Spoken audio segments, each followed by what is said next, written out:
Hello ji, welcome to the video. और आज के इस वीडियो के अंदर हम बात करने वाले हैं नीट के काउंसलिंग प्रोसेस में जो डॉक्यूमेंट्स रिक्वायर्ड होंगे उनके बारे में। तो बहुत सारे डॉक्यूमेंट्स हैं, बहुत सिंपल डॉक्यूमेंट्स हैं। एक पेन और पेपर ले लीजिए और अपने पेन और पेपर से लिख लीजिए कि क्या क्या डॉक्यूमेंट्स आप लोगों को रिक्वायर्ड होंगे। अब मैं ये शुरू करने वाला हूं, यानी कि बताने वाला हूं।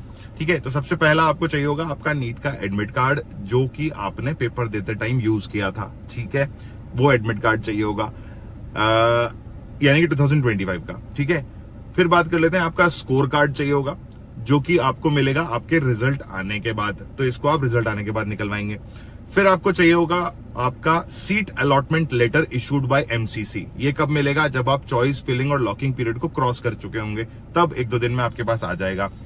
अब है वैलिड आईडी प्रूफ। अब वैलिड आईडी प्रूफ में आप क्या क्या चीजें यूज कर सकते हो वो ध्यान से सुन लो। आधार कार्ड यूज कर सकते हो, पैन कार्ड यूज कर सकते हो, आपका ड्राइविंग लाइसेंस यूज कर सकते हो, आपका वोटर आईडी यूज कर सकते हो, और उसके साथ आपका पासपोर्ट भी यूज कर सकते हो। ठीक है, तो ये सारी चीजों में से कोई भी चीज जिसकी ओरिजिनल आपके पास अवेलेबल है वो आप यूज कर सकते हो। फिर आती है आपकी क्लास 10th और 12th की मार्कशीट, पासिंग सर्टिफिकेट, और अगर पासिंग सर्टिफिकेट के ऊपर आपका डीओबी नहीं लिखा हुआ है तो आपको डेट ऑफ बर्थ सर्टिफिकेट की भी जरूरत पड़ेगी। फिर आपको जरूरत पड़ेगी आपकी टीसी यानी कि ट्रांसफर सर्टिफिकेट की, और फिर आपको जरूरत पड़ेगी अपने माइग्रेशन सर्टिफिकेट की।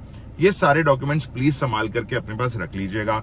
फिर बात कर लेते हैं वो फोटोग्राफ्स जो आप लोगों ने एप्लीकेशन फॉर्म भरते टाइम यूज की थी, उनकी 8 से 10 कॉपीज आपके पास होनी चाहिए, है ना। हार्ड कॉपी में वो फोटो होनी चाहिए, पासपोर्ट साइज, वो अपने पास रखिएगा। मिनिमम 8 मांगी जाती हैं, पर आप 10 लेकर के चलिएगा।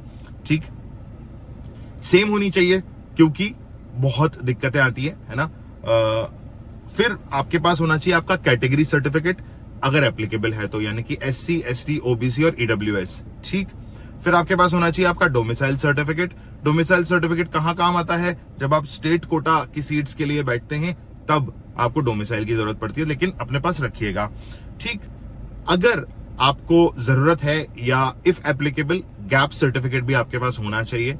गैप सर्टिफिकेट क्या होता है ये मैं बताऊंगा नहीं, आप लोगों को अब पता होगा।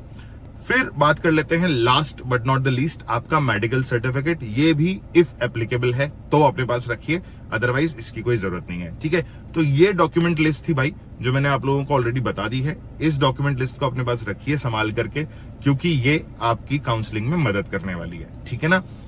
एक लास्ट चीज, एक प्लास्टिक का कैरी बैग खरीद लीजिएगा, उसके अंदर ये सारे डॉक्यूमेंट्स एक साथ भर करके रख लीजिएगा एक तरफ सेफ जगह पे, ताकि जब आपकी काउंसलिंग का पीरियड पास आने लगे तो आपको इधर उधर भागना ना पड़े।